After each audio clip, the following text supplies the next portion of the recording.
Series on the parish in the late modern world will probably take about 4 weeks, and we will see what we want to emphasize as we go. What I want to do with this series is I want to raise a few questions that are, on the one hand, very simple questions, and on the other hand, they're very profound questions. Like, what are we doing here? And I really want to emphasize the we. What are we doing together? What are we trying to accomplish? What are we doing in this parish?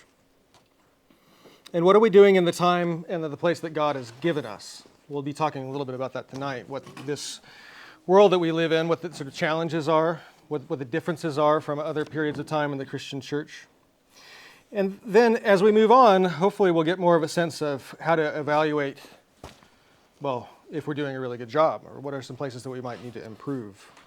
What I'm hoping to do is just start a conversation that will take place over the next few weeks, but hopefully go on beyond January and February. Now, the first point that I want to make, does this work? There we go, is that the parish is the norm. The parish is necessary, and can you all see this, or am I blocking it? The parish is necessary, and the parish is the norm. There are other models of Christian community and worship. You can think of a monastic community. That's a model of Christian community and worship. A school chapel historically has been a model of Christian community and worship, at least for the students who were there at that time and the faculty, right? And there may be another few little exceptions that we can think of about models, but the norm has historically been for Christians the parish. And it's a model that we receive. It's a model of Catholic worship and Christian community that's given to us by the Scriptures. We'll be getting into that a little bit next week, more the theological foundations for the parish, and by the church that we both receive and that we adapt. A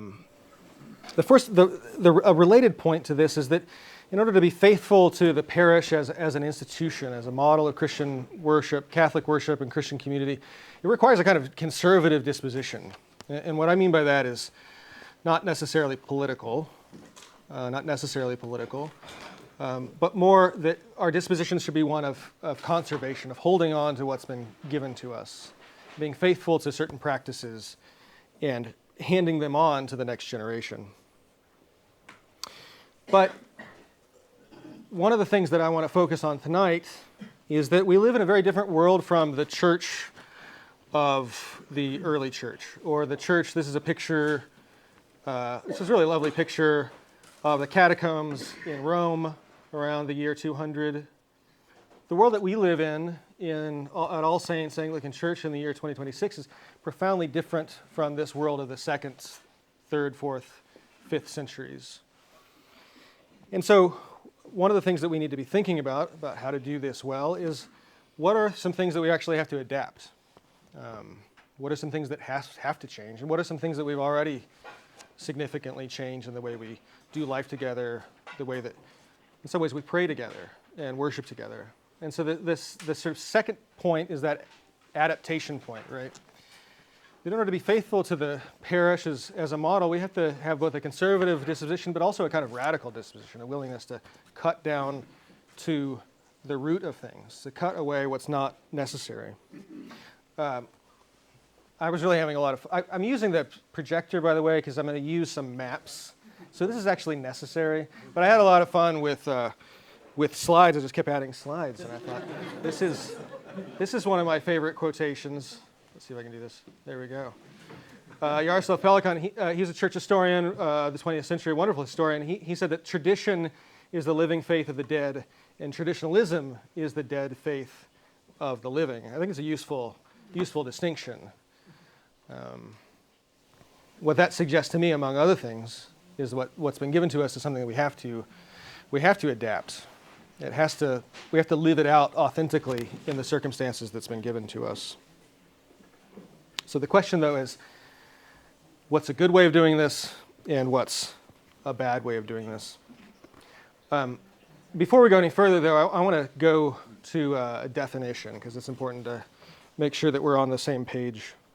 And this is a working definition. Maybe there's some things that we could revise about it, but a parish is a group of baptized Christians gathered around a local altar at the parish church, which is led by a rector.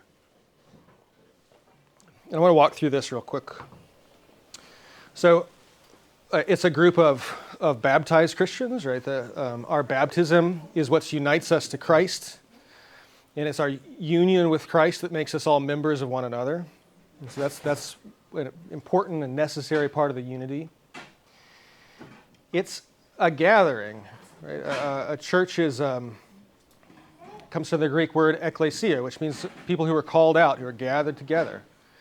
And so there's going to be a geographical dimension to this, which is to say you can't go to church on the internet. You can't be at a church that you're not at. Now, there's some exceptions to this. There's always kind of exceptions. Those who are homebound, those who are sick, those who have moved away, they still belong to a church, but they're not able to be quite present. But the normal means of being at the church is to be local to it. It's the altar is the unity. It's the place of worship. It's sacramentally, it's what unites all of us together in one cup and one bread. Sacramentally, we are made one by our participation at the Mass. And then, of course, the parish church, where the local altar is led by a rector who is in communion with a Catholic bishop, and that's what makes us all members of the Church Catholic. Sometimes we can be tempted to think that the church is sort of where the really important church leaders are, like the bishop or the pope or something like that. But actually, the fullness of the church is present wherever the altar is. There's a distinction there also that we can make between a parish and a church. A parish is the geographical boundaries or the group of people, and then the church is where they worship. So we use those words kind of interchangeably sometimes, and there's nothing wrong with that. But there is a distinction there. Any questions so far? Why did you choose that picture of St. Luke's? Oh, that's a good question. According to research that I myself did on the internet, this is the first church that was built in the colonies that still exists in Smithfield, Virginia. Built circa 1632, though some people say it was actually the 1650s or something. But. Do you know when the term rector came about? Rector is that's a good question. Rector is a very old term. It's not necessarily a church term. And it's a Latin word that simply means ruler or a guide. And so there's a rector of the University of Virginia. There are rectors of colleges and schools. It's used in the United States typically as the senior priest, the one who's the head of a parish. In England, they use the word vicar. But in our context, we'd use the word rector. Yeah, it's a good question. All right. I had a little schedule of where we're headed, but I'm not going to spend a bunch of time on that. Tonight, I want to close in on one aspect of this conversation that I think is really important, which is the circumstances that we live in. The challenges, the differences that are distinctive to our moment that God has given us in the history of the church. And in order to do that, in order to focus on that, I want to spend a little bit of time talking about something that social theorists call the late modern world, which I know is a $5 phrase or something like that. But I think it's useful. I think that what we're going to go through real quickly is useful because it gives us a little bit of a language for describing the world that we live in. I was telling Father Mark about this, and he said that this is like the frog boiling the water. Sometimes it's hard to notice. Then he said that the frog boiling the water doesn't actually happen. The frog... Anyway, it's a bad metaphor, but... They jump around a lot. I don't know why they'd stay. But what I want to walk through is some sort of conceptual language for describing the world that we live in. It'll give us a little bit of some language, some tools, something to grab on to explain what was different from, say, the world that these folks lived in when they built this church in the early 17th century, and then the world that we live in. And so the first thing I want to say about the late modern world is that it's a term that's used to describe the period of time from the 1960s or 1970s to the present. Social theorists have been talking about the late modern world as a period of acceleration.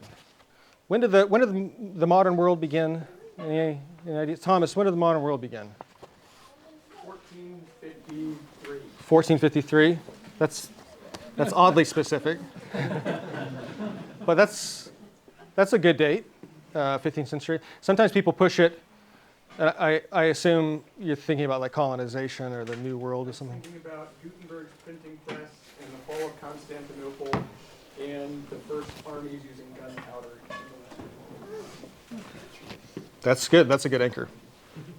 So there we're talking about big social upheaval. We're thinking about what happens when technology vastly improves. What's that, Kurt? All right. Sometimes people date modern life to the rise of industry, industrial capitalism. So that would push us a lot later, probably something like closer to the end of the 18th century. In any case, modern life, the way that we talk about this, is it's a period of time that began a few hundred years ago. And then late modernity is a way of describing how all those trends of modern life, that's technology, social change, cultural change, it really accelerated. And that's the second point that I make. The world that we live in is defined in many ways by just rapid cultural, social, and technological change. We see it in our culture. We see the way that trends are in constant flux. We see it in our society, the way that institutions are collapsing and being remade constantly. And we see it especially in technology. And you can see this where you can trace it how, I think about this a lot, when someone who's very elderly has passed away, you think about all the things that have happened in their lives. My great-grandparents lived from the 1920s to the 2000s. And what did they see in their lifetime? Profound technological, cultural, social change. That's something that feels very normal to us, but it's very unusual in the history of human life. Another aspect of this is mobility. You guys following me? Am I explaining myself okay? Mobility. It's people move around a lot. How many of you were born in the Albemarle County area and have lived here your whole life? Cash, Herb. Jim Campbell was born in Ivy, right? Yeah. Not very many of us, right? The statistic that I read recently was that 12% of Americans move every single year, which is a lot, but actually about 50 or 60 years ago, something like a third of Americans would move every single year. We live in a world that's people are constantly moving around. That's very unusual in the history of human life. Another category that we can think of is individualization and choice. Individuals are increasingly expected to construct their own lives, come up with their own opinions about religion and politics, even choose their own identities. Globalization. We live in a world that's deeply connected in ways that are good and ways that are bad. I think we all got a sense for that during the COVID pandemic, where a virus can spread and it can shut down global supply chains. And it turns out we're very, very connected to people that we will never meet. I'm just going to run through a few more of these real quick. One of the consequences of all of this change and this mobility and this focus on the individual is a decline of tradition. We see this in a lot of institutions. We see it, I think we notice it as Christians more in the church because it's an institution that we care a lot about, but it's happening in every institution. Every social institution has had a significant decline in any kind of any membership. 40 million American adults used to attend church and they've stopped attending in the last 20 years. That's more people than were ever converted during the Billy Graham Crusades in all of the 20th century combined. Significant decline in tradition. And some of the consequences of this too is a loss of shared moral meaning. We can encounter people in our lives, meet new friends, work with people who have a radically different view of the world that we live in, what makes life meaningful, and what it's all for. All right. That was a lot. But I don't want to belabor this too much, because what I want to do is I want to ground this into something that's a little bit more tangible, and that hopefully we can use some of these concepts to describe these changes that we have seen in the history of the church. And what I want to do is I want to draw a comparison between the world that we live in and the world of a church that existed and it still exists in a parish called Morbath. How many of you have heard of the parish of Morbath? Thomas, Father Sean, Father Mark. We've heard of it because Father Glenn, if you meet him at the right time, he will not stop talking to you about the parish of Morbath. It exists. The church was built in the 13th century. The parish probably existed before then. The church building was added on to in the 15th century. The Anglo-Catholics and ritualists restored it again in the 19th century. So it's a parish that is down here in the southwest of England, and it's in the Diocese of Exeter, in the area of England called Devon.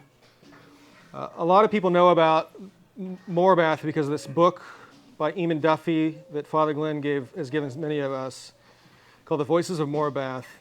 The parish is not a very significant church. It's not super important in the history of England, but it's important for historians because of the parish registry. So the rector, the vicar of the church was a guy named Sir Christopher Trickey, and he wrote about all the things that were going on in his church, in his parish, every year, every month, day after day, and he described them in significant amounts of detail, which is really cool. A lot of times these parish registries just have a lot of numbers, like an Excel spreadsheet, but this was filled with all this rich information about the life of this church, and he would read it every year at their annual parish meeting. All right, so here we get to our maps, and this is what I've been very excited about talking to you about.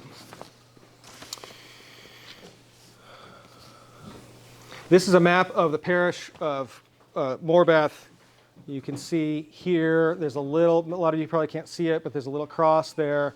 There's a few little buildings. That's the town center. This is probably circa, let's say, middle of the 16th century, 1540s, 1550s. There's the center of the parish. It's a very small town square. The church is the center of it. And then these little squares that you see around here, these are households. There's probably about 33 households in the parish of Morbath. There are probably about 170 people who are in this church. The church and the town center is called St. George's. And so it's a little bit smaller than All Saints, like in terms of numbers. I don't know what our current number is, somewhere over 200, right? But they're a little smaller, around 170. And so this little marking here that goes around here is the parish boundaries. Some of their parishioners lived outside of it, and you can see these farms and homesteads that are marked there. Just to give you an idea about the scale, this is about 7 miles across. So it's within walking distance for most people. Now, I want to overlay this with a map of our church. You can see here, there's Bob Trent's house near Boar's Head. The Malcolms, from what I can see, are probably the only people who could really walk to church reasonably if they wanted to. But there's a long hill that you have to contend with. The Shonkas are over here, the Deals are over there, and then the Hutchins and Stewarts are over down Ivy Road this way. So those are our only true parishioners? That's it. The rest of us are just commuters. All right, so I want to go through this a little bit more. You zoom out and you can see more households. I didn't keep all the names on there, but maybe you could find yourself. This only goes as far as Crozet over here on the edge. Earlysville is somewhere up there. Is this everybody? No, this is not everybody. This is just zooming out a little bit. We can zoom out a little bit more, and you get some of us out here in Waynesboro. I think we're picking up some of the St. Dunstan's folks over there. And then you zoom out a little bit more. There's the St. Dunstan's. There's, Tyler, oh, that's right. There's the St. Dunstan's No, folks that's there. not- Oh, yeah. That's Yeah, there's Massey's Mill and Nellysford. Bruce Tyler's over here somewhere. And then Cash Dean, he's over there in Stanton. We go out a little bit farther, and the Worshams are over here in Natural Bridge, which is pretty far away, which is why they're not here tonight.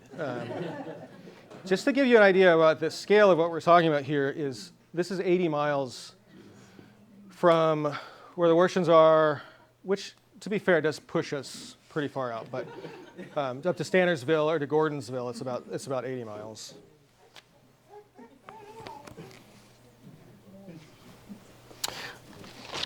And then if we go out even more, there's some parishioners that we count as parishioners. They're not here, but we pray for them. Father Sean, I know, is in touch with them. There's the Harts who are near Durham in North Carolina. The Barlows are in Lexington, Kentucky. And then if we go out even more, oh, look, there's the Fitzhughs in Portugal. So. All right, so then just to help you get a sense of scale again, there's the Morbath Parish map, and it's a very small part of what actually counts as our parish.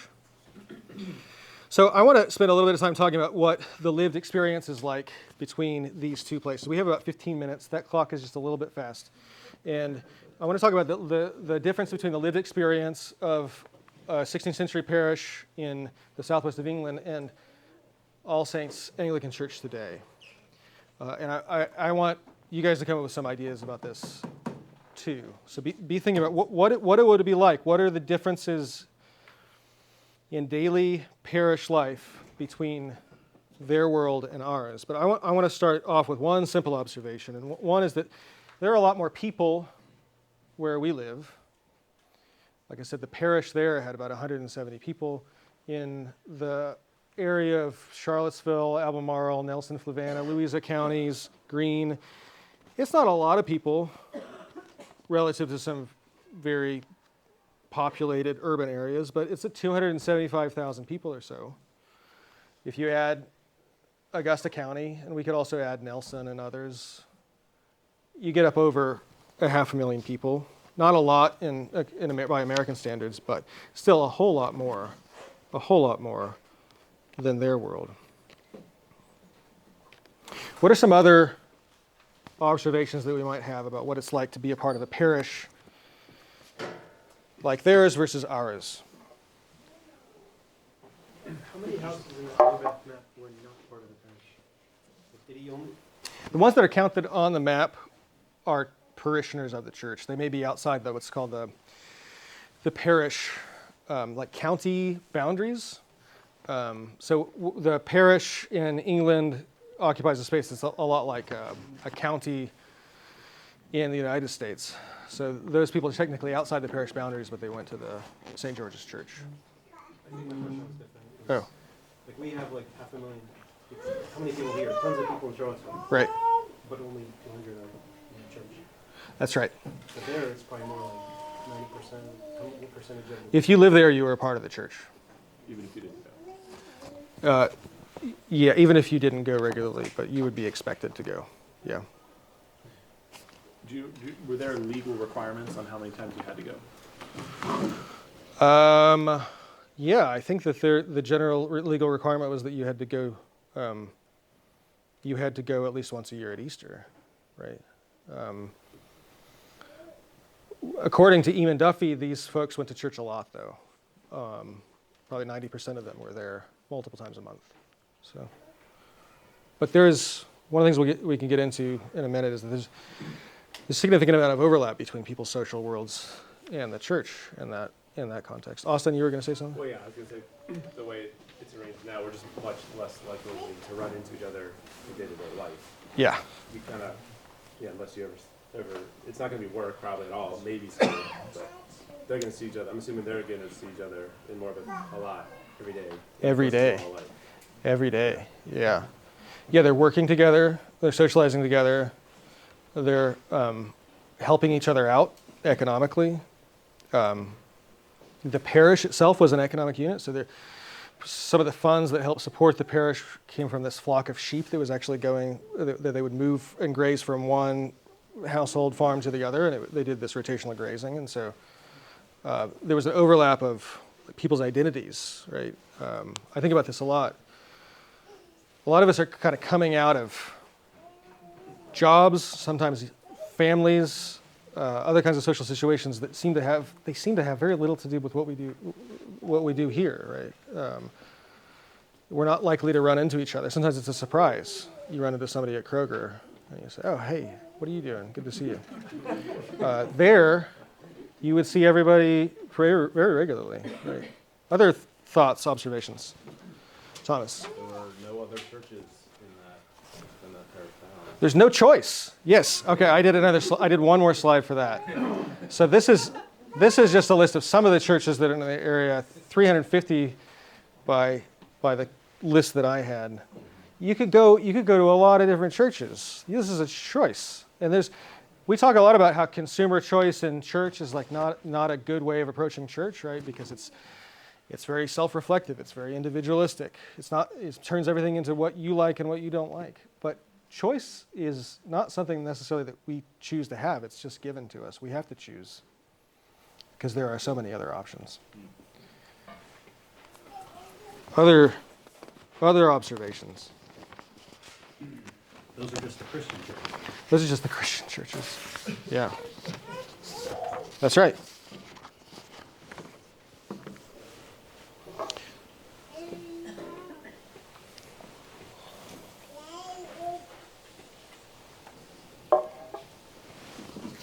Another thing that we can think about is the fact that the people who lived in this, I guess I don't need to keep doing this, but the people who lived in this parish stayed there. Right? They didn't experience the kind of mobility that we have. They were born there, they lived there, they died there. And so the people that you would see in the parish, the people you would see at church were people that you had known for your entire life. There's sort of embeddedness there that makes your social relationships with other people quite different. Quite different.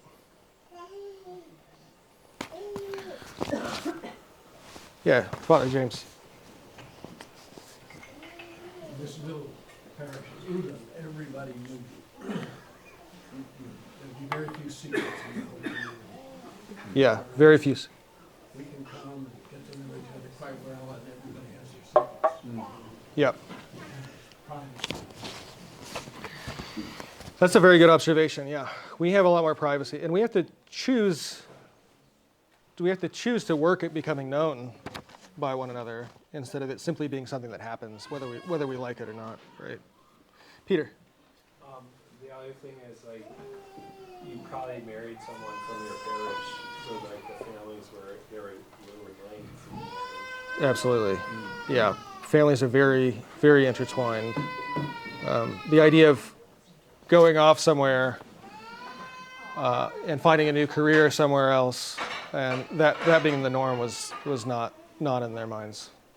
Father Mark. I think it's interesting to imagine the person with whom you've had the worst falling out ever, that you never want to see again in your life, and you go to the same church for your entire life, and you live in the same neighborhood, and your workplace is right next to theirs. It's just a wildly different. It's impossible, I think, actually, to even imaginatively try to put yourself in that social relation is almost impossible to imagine. Do you think that would drive you to be less likely to have a massive falling out with someone? That's a good question. Yeah, the stakes are a lot higher. Here, the cost of like pissing somebody off is pretty low. Yeah. Carol. I read the book a while ago, but I seem Okay. to remember a case of a man who didn't do his tithing, and everyone knew it, Yeah. and he was not well looked upon. It was, the whole parish knew it. Yeah. And, yeah. Yeah, that's a really good observation. Yeah, I don't know if everyone heard that, but the Carol was talking about how a case in the book that Eamon Duffy wrote, there's a family that didn't do their appropriate tithing, and this eventually gets out, because of course it would. And Taken to court for that. absolutely, In those days, the, absolutely, ecclesiastical courts. right. That was the, I think the most number one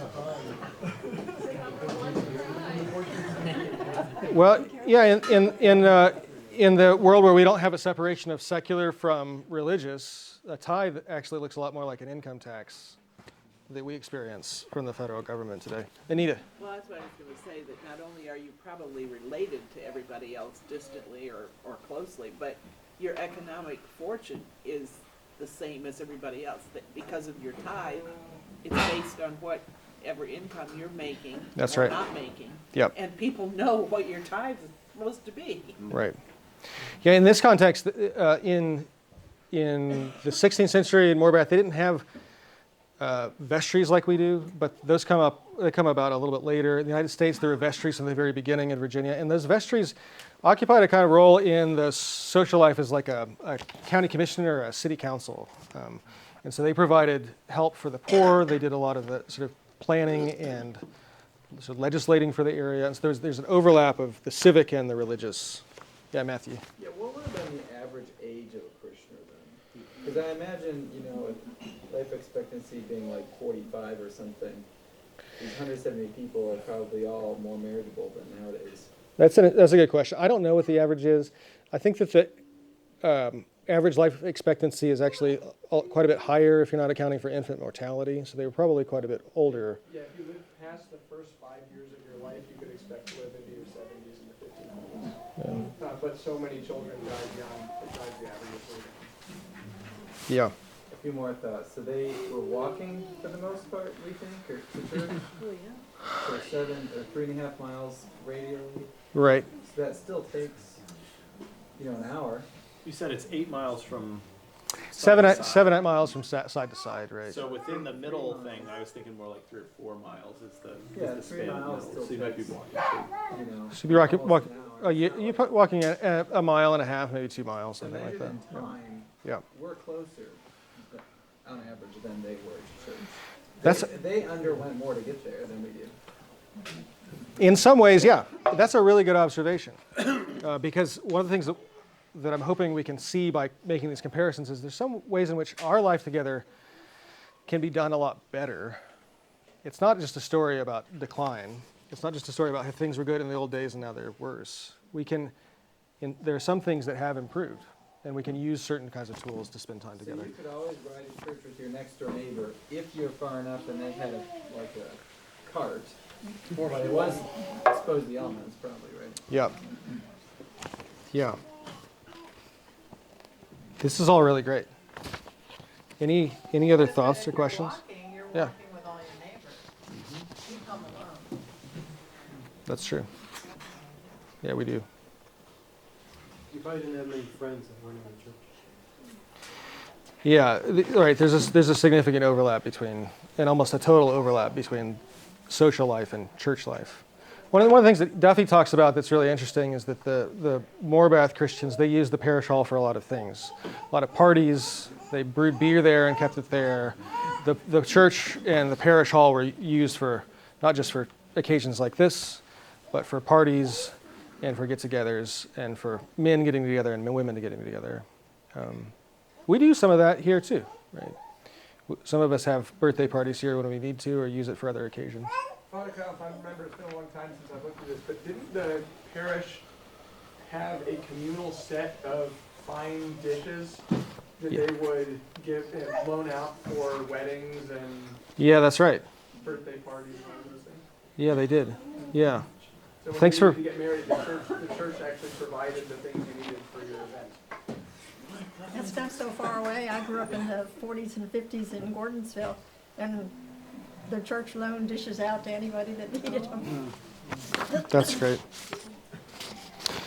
Well, we're about at time, and I know I've rushed through a lot of things, and so I thank you for your patience. But what I'm hoping is this will be a beginning of a conversation that will be spreading out over the next few weeks. I want to close with one last picture, because I can do it. And the conclusion that I want to leave us with is that our liturgy and our prayer life and the pastoral life and the pastoral tradition and the parish traditions that we have received come from places like the parish in Morbath in the 16th century. But we live in a remarkably different world. And yet we continue on in this tradition that God and the church has given us. So it'd be a mistake to look back the 16th century and other time and be despondently nostalgic and say that things were much better back then. In many ways, life is much better. In many ways, it's much worse. It would be a sin to despair. It would be a sin to be not thankful for what God has given us. But we have to pay attention to what has changed in order to think about how we can continue to do this well. So that's where I'm going to leave us, and I want to thank you all very much.